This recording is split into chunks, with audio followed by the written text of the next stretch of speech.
La Federación, los estados y el Distrito Federal establecerán en el ámbito de sus respectivas competencias un sistema integral de justicia que será aplicable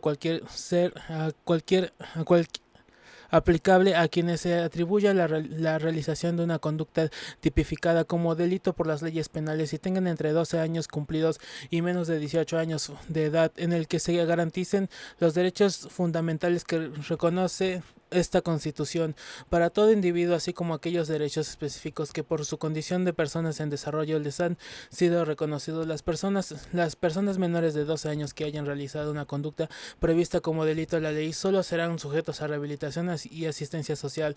La operación del sistema en cada orden de gobierno estará a cargo de instituciones, tribunales y autoridades especializados en la preocupación e impartición de justicia para adolescentes. Se pondrán a aplicar las medidas de orientación, protección y tratamiento que amerita cada caso, atendiendo a la protección integral y el interés superior del adolescente.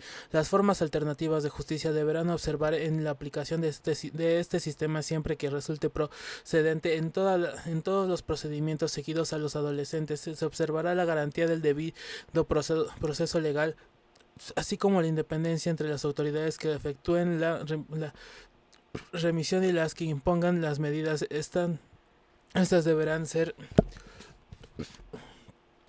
proporcionales a la conducta realizada y tendrán como fin la reintegración social y familiar del adolescente, así como el pleno desarrollo de su persona, capacidades. El internamiento se utilizará solo como medida extrema y por el tiempo más breve que proceda y podrá aplicarse únicamente a los adolescentes mayores de 14 años de edad por la comisión de conductas antisociales calificadas como graves.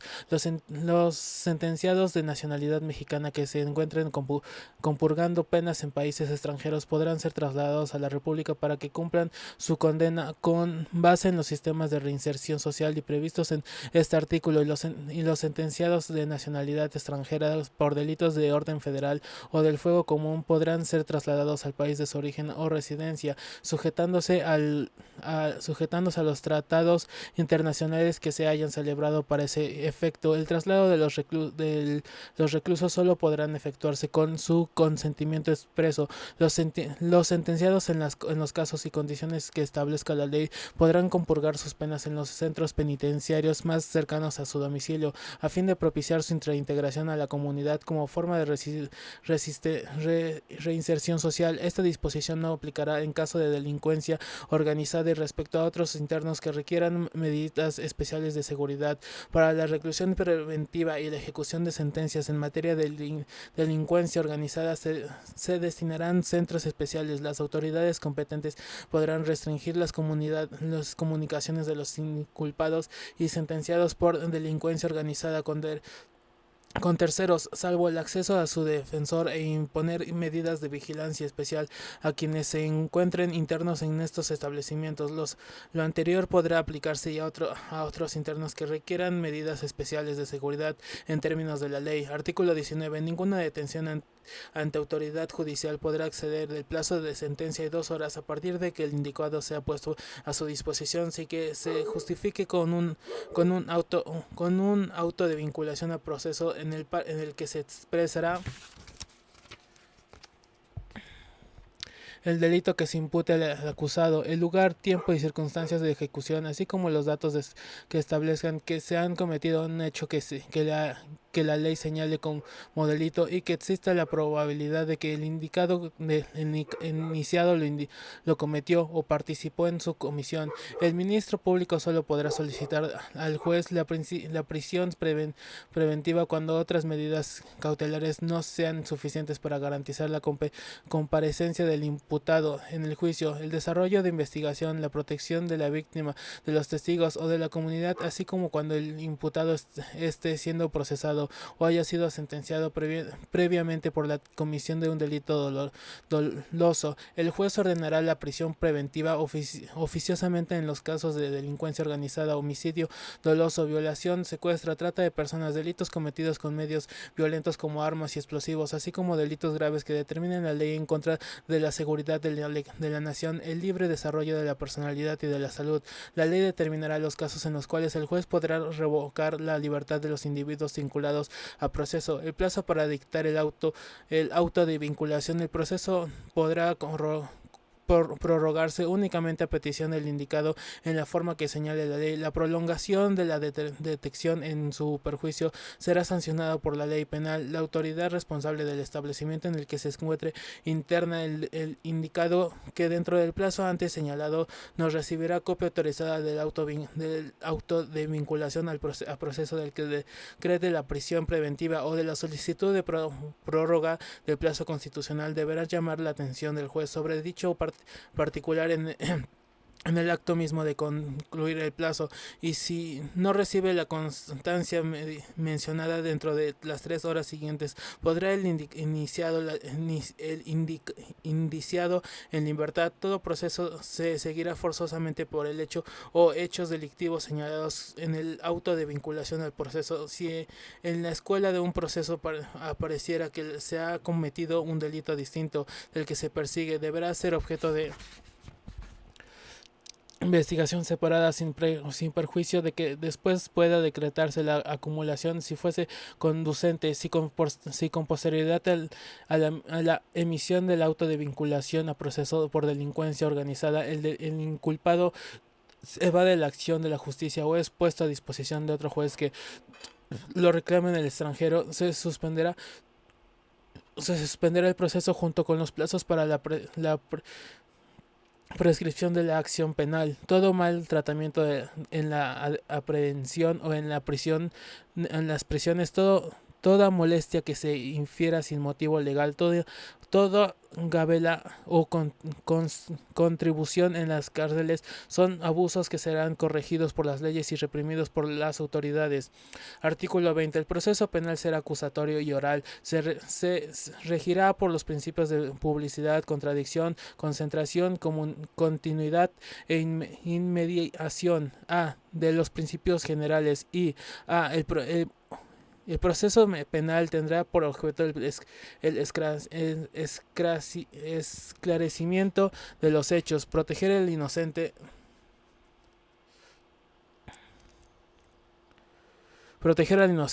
procurar que el culpable no quede impune y que los daños causados por el delito se reparen. 2. Toda audiencia se desarrollará en presencia del juez, sin que pueda delegar en ninguna persona el desahogo y la vibración de las pruebas, la cual deberá realizarse de manera libre y lógica. 3. Para los efectos de la sentencia solo se considerarán como prueba aquellas que hayan sido desahogadas en la audiencia de juicio. La ley establecerá las expresiones y los requisitos para admitir en juicio la prueba anticipada que por su naturaleza siguiera desahogo previo. El juicio se celebrará ante un juez que no haya conocido del caso previamente. La presentación de los argumentos y los elementos probatorios se desarrollarán de manera pública, contradictoria y oral. La carga de la prueba para demostrar la culpabilidad corresponde a la parte acusadora conforme lo establecido el tipo penal. Las partes tendrán igualdad procesal para sostener la acusación a la defensa respectivamente.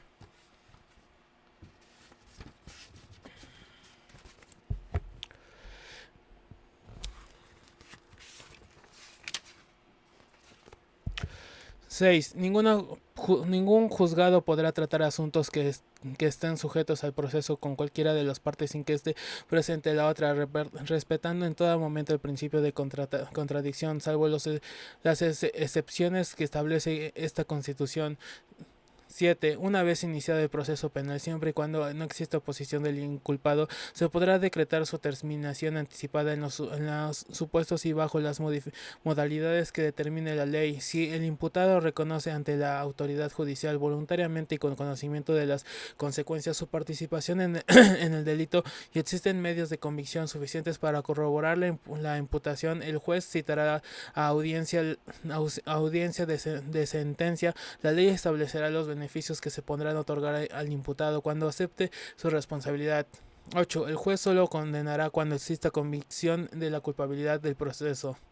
9. Cualquier prueba obtenida con violencia de derechos fundamentales será nula y 10. Los principios previstos en este artículo se observarán también en la audiencia preliminares al juicio. B. De los derechos de toda persona imputada. 1. A que se presuma su inocencia mientras no se declare su responsabilidad mediante sentencia emitida por el juez de las causas. 2. A declarar o guardar silencio desde el momento de su detención, se le harán saber los motivos de la misma y su derecho a guardar silencio, el cual no podrá ser utilizado en su perjuicio.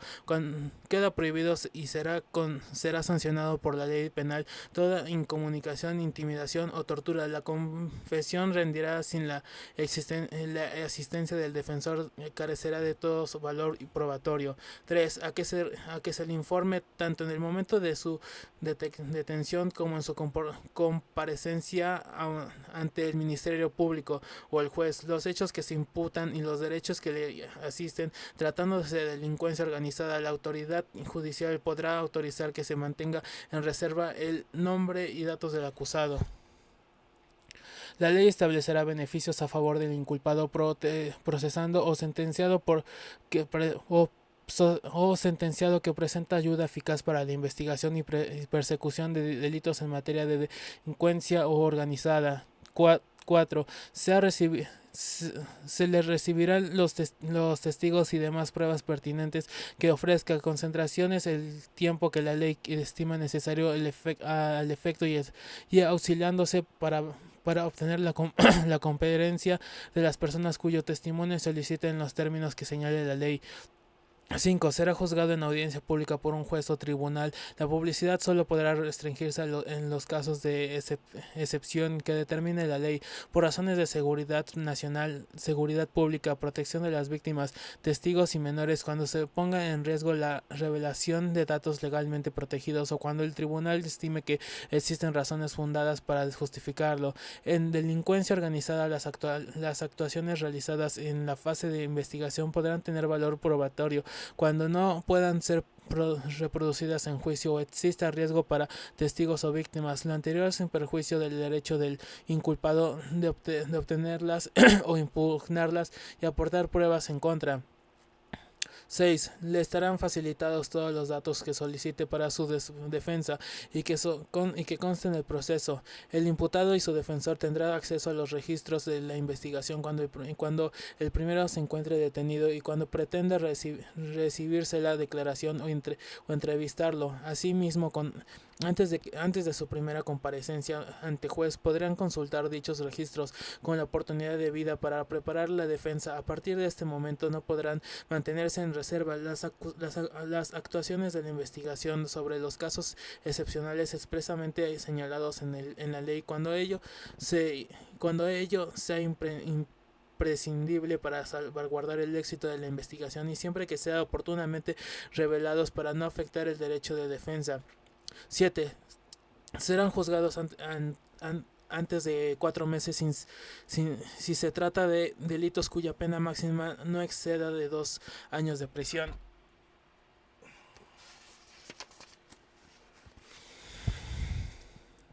Y antes de 1 año si la pena excediera de ese tiempo, salvo que solicite mayor plazo para su defensa. 8. Tendrá derecho a una defensa adecuada por abogado, al cual elegirá libremente incluso desde el momento de su detención. Si no quiere o no puede nombrar un abogado después de haber sido requerido por hacerlo, el juez le designará un defensor público. También tendrá derecho a que su defensor comparezca en todos los actos de proceso y tendrá obligación de hacerlo cuantas veces se le requiera. Y 9. En ningún caso podrá prolongarse la prisión o detención por falta de pago de honorarios de defensores o por cualquier otra presentación de dinero que cause de responsabilidad civil o algún otro motivo análogo. La prisión preventiva y no podrá exceder el tiempo que como máximo de pena fije la ley. El delito que motivaré el proceso y en ningún caso será superior a 2 años, salvo que su prolongación se deba al ejercicio del derecho de defensa del imputado. Si cumplido este término no se ha pronunciado sentencia, el imputado será puesto en libertad de inmediato y mientras se sigue el proceso sin que ello obste para imponer otras medidas cautelares. En toda pena la prisión de que imponga una sentencia se computará el tiempo de la detención. C. De los derechos de víctima o del ofendido. 1. Recibir acceso jurídica, ser informado de los derechos que en su favor establece la Constitución y cuando lo solicite ser informado del desarrollo del procedimiento penal. 2. Coadyuvar con el Ministerio Público a que se reciban todos los datos o elementos de prueba con los que cuente tanto en la investigación como en el proceso a que se desahoguen las diligencias correspondientes y a intervenirse en el juicio e interponer los recursos en los términos que prevea la ley. Cuando el Ministro Público considere que no es necesario el desahogo de la diligencia, deberá fundar y motivar su negativa. 3. Recibir desde la Comisión del Delito atención médica y psicológica de urgencias.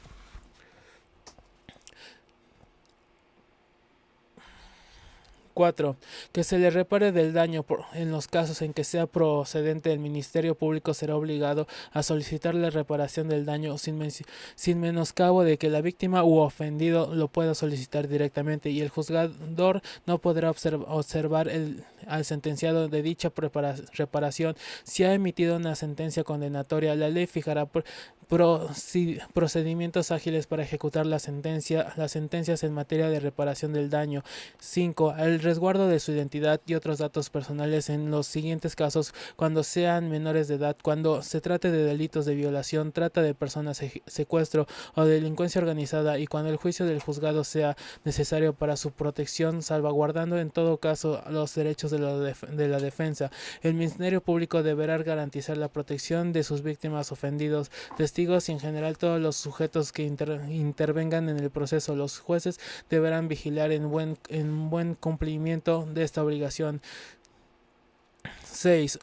Solicitar las medidas cautelares y providencias necesarias para la protección y restitución de los derechos. Y 7. Impugnar ante autoridad judicial las omisiones del Ministerio Público en la investigación de los delitos, así como las resoluciones de reserva, no ejercicio de desistimiento de la acción penal o suspensión del procedimiento cuando no esté satisfecha la reparación del daño. Artículo 21. La investigación de los delitos correspondientes del Ministerio Público y a las policías, las cuales actuarán bajo la conducción y mando de aquel en el ejercicio de esta función. El ejercicio de la acción penal ante los tribunales corresponde en el Ministerio Público. La ley determinará los casos en que los particulares podrán ejercer la acción penal ante la autoridad judicial. La imposición de las penas, su modificación y duración son propias y exclusivas de la autoridad judicial. Competente a la autoridad administrativa la aplicación de sanciones por las infracciones de los reglamentos gubernativos y de policía, las que únicamente consistirán en multas, arresto hasta por 36 horas o en trabajo a favor de la comunidad, pero si el infractor no pagare la multa que se le hubiese impuesto, se permutará esta por el arresto correspondiente, que no excederá en ningún caso de 36 horas. Si el infractor de los reglamentos gobernativos y de policía fuese jornalero, obrero o trabajador, no podrá ser sancionado con multa mayor del importe de su jornal o salario de un día. Tratándose de trabajadores no asalariados, la multa que se imponga por infracción de los reglamentos gobernativos y de policía no excederá del equivalente a un día de su ingreso. El Ministerio Público podría considerar criterios de oportunidad para el ejercicio de la acción penal en los supuestos y condiciones en que fije la ley. El Ejecutivo Federal podrá, con la aprobación del Senado en cada caso, retroceder la jurisdicción de la Corte Penal Internacional. La seguridad pública es una función a cargo de la Federación, el Distrito Federal, los estados y los municipios, que comprenden la prevención de los delitos, la investigación y persecución para hacerla efectiva, así como la sanción de las infracciones administrativas en los términos de la ley, en las respectivas competencias que que esta Constitución señala, la actualidad de las instituciones de seguridad pública se regirán por los principios de legalidad, objetividad, eficiencia, profesionalismo, honradez y respeto a los derechos humanos reconocidos en esta Constitución. Las instituciones de seguridad pública serán de carácter civil, disciplinado y profesional. El ministro público y las instituciones policiales de los tres órdenes de gobierno deberán coordinarse entre sí para cumplir los objetivos de la seguridad pública y conformarán el Sistema Nacional de Seguridad Pública, que estará sujeto a las siguientes bases mínimas: a. La regulación de la sección de ingreso, formación, permanencia, evaluación, reconocimiento y certificado de los integrantes de las instituciones de seguridad pública.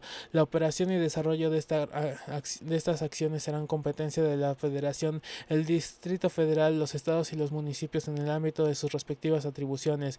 B. El establecimiento de las bases de datos criminalísticos y de personal para las instituciones de seguridad pública. Ninguna persona podrá ingresar a las instituciones de seguridad pública si no ha sido debidamente certificado y registrado en el sistema.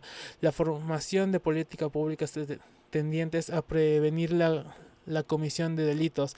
Se determinará la participación de las comunidades que coadyuvará, entre otros, en los procesos de evaluación de las políticas de prevención de delitos, así como de las instituciones de seguridad pública.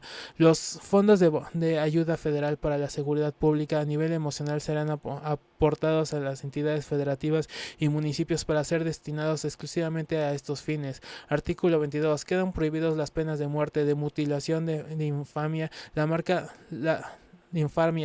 los azotes, los palos, el tormento de cualquier especie, de la multa excesiva, la confiscación de bienes y cualquier otras penas inusitadas y trascendentales. Toda pena deberá ser proporcionada al delito que sancione y el bien jurídico afectado. No se considerará confiscación la aplicación de bienes de una persona cuando sea decretada para el pago de multas o impuestos, si cuando la decrete una autoridad judicial para el pago de responsabilidad civil derivada de la comisión de un delito. Tampoco se considerará confiscación el decomiso que ordene la autoridad judicial de los bienes en caso de enriquecimiento ilícito en los términos del artículo 109, la aplicación a favor del Estado de bienes asegurados que causen abandono en los términos de las disposiciones aplicables, ni la de aquellos bienes cuyo dominio se declare extinto en sentencia. En el caso de extinción de dominio se establecerá un procedimiento que se regirá por las siguientes reglas. 1. Será jurisdiccional autónomo del de materia general. 2. Procederá en los casos de delincuencia organizada, delitos contra la salud, secuestro, robo de vehículos y trata de personas respecto de los bienes siguientes: a. Aquellos que sean instrumento, objetivo o producto del delito, aun cuando no se haya dictado la sentencia que termine la responsabilidad penal, pero existan elementos suficientes para determinar que el hecho ilícito sucedió. B. Aquellos que no eran instrumento, objeto o producto del delito, pero que hayan sido utilizados o destinados a ocultar o mezclar bienes productos del delito, siempre y cuando se reúnan los extremos del inciso anterior. C. Aquellos que estén siendo utilizados para la comisión de delitos por un tercero, si su dueño tuvo conocimiento de ello y no lo notificó a la autoridad o hizo algo para impedirlo. B. Aquellos que estén intitulados a nombre de terceros, pero existen suficientes elementos para determinar que son productos de delitos patrimoniales o de delincuencia organizada y el acusado por estos delitos se comporte como dueño. 3. Toda persona que se considere afectada podrá interponer los recursos respectivos para demostrar la procedencia ilícita de los bienes y su actuación de buena fe, así como que estaba impedida para conocer la utilización ilícita de sus bienes. Artículo 23. Ningún juicio criminal deberá tener más de 3 instancias. Nadie puede ser juzgado dos veces por el mismo delito, ya sea que en el juicio de la absuelva o se le condene. Queda prohibido la práctica de observar de la instancia. Artículo 24. Toda persona tiene derecho a la libertad de convicciones éticas, de conciencia y de religión, y a tener o adoptar, en su caso, la de su agrado. Esta libertad incluye el derecho de participar individual o colectivamente, tanto en público como en privado, en las ceremonias, devociones o actos de culto respectivos, siempre que no constituya un delito o falta penados por la ley. Nadie podrá utilizar los actos públicos de expresión de esta libertad con fines políticos, de proselitismo o de propaganda política.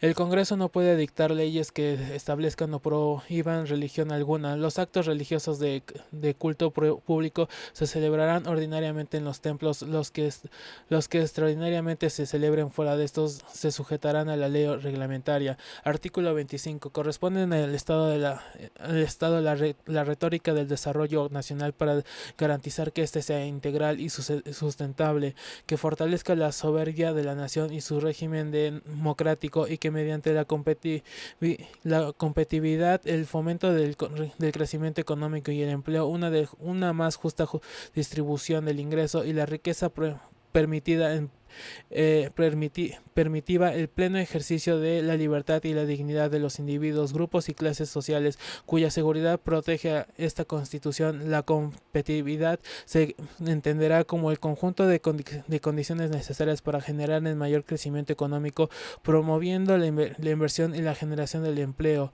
El Estado planteará, conducirá, coordinará y orientará la actividad económica nacional y llevará a cabo la regulación y fomento de las actividades que demande el interés general en el marco de libertades. Para otorgar esta Constitución, el desarrollo económico nacional ocurrirán con responsabilidad social el sector público, el sector social y el sector privado, sin menoscabo de otras formas de actividad económica que contribuya al desarrollo de la nación. El sector público tendrá a su cargo de manera exclusiva las áreas estratégicas que se señalan en el artículo 28, párrafo cuarto de la Constitución, manteniendo siempre el gobierno federal la propiedad y el control sobre el organismo y empresas productivas del Estado que en su caso se establezcan, tratándose de la planeación y el control del sistema eléctrico nacional y del sector público de transmisión y distribución de energía eléctrica, así como de la exploración y extracción de petróleo y demás hidrocarburos. La nación llevará a cabo dichas actividades en términos de lo dispuesto de los párrafos sexto y séptimo del artículo 27 de esa Constitución. En las actividades citadas, la ley establecerá las normas relativas a la administración, organización, funcionamiento,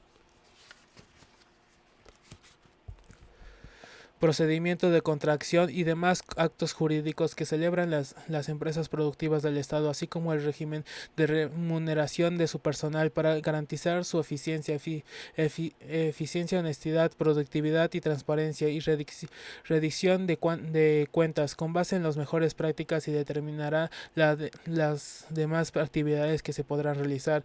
Asimismo, podrán participar por sí o con los derechos sociales y privados, de acuerdo con la ley, para impulsar y organizar las áreas prioritarias del desarrollo. Bajo criterios de equidad social, productividad y sustentabilidad, se aprobará e impulsará a las empresas de los sectores social y privado de la economía, sujetándolos a las modalidades que dicte el interés público y al uso en beneficio general y los recursos productivos, cuidando su conservación y el medio ambiente. La ley establecerá los mecanismos que faciliten la organización y la expansión de la actividad económica del sector social de los ejidos, organizaciones de trabajadores, cooperativas, comunidades, empresas que pertenezcan mayoritaria o exclusivamente a los trabajadores, y en general de todas las formas de organización social para la producción, distribución y consumo de bienes y servicios socialmente necesarios. La ley alentará y protegerá la actividad económica que realicen los particulares y proveerá las condiciones para que el desenvolvimiento del sector privado contribuya al desarrollo económico nacional, promoviendo la cooperatividad e implementó una política nacional para el desarrollo industrial sustentable que incluya vertientes sectoriales y regionales de los términos que establece esta Constitución. Artículo 26. El Estado organizará un sistema de planeación democrática del desarrollo nacional que imprima solidez, dinamismo, competitividad, permanencia y equidad al crecimiento de la economía para la independencia y la democratización política, social y cultural de la nación. Los fines del proyecto nacional contenidos de esta Constitución determinarán los objetos de la planeación. La planeación será democrática y deliberativa. Mediante los mecanismos de participación se establezca la ley y recogerá las aspiraciones y demandas de la sociedad para incorporarlas al plan y los programas de desarrollo. Habrá un plan nacional de desarrollo al que se sujetarán obligatoriamente los programas de la Administración Pública Federal.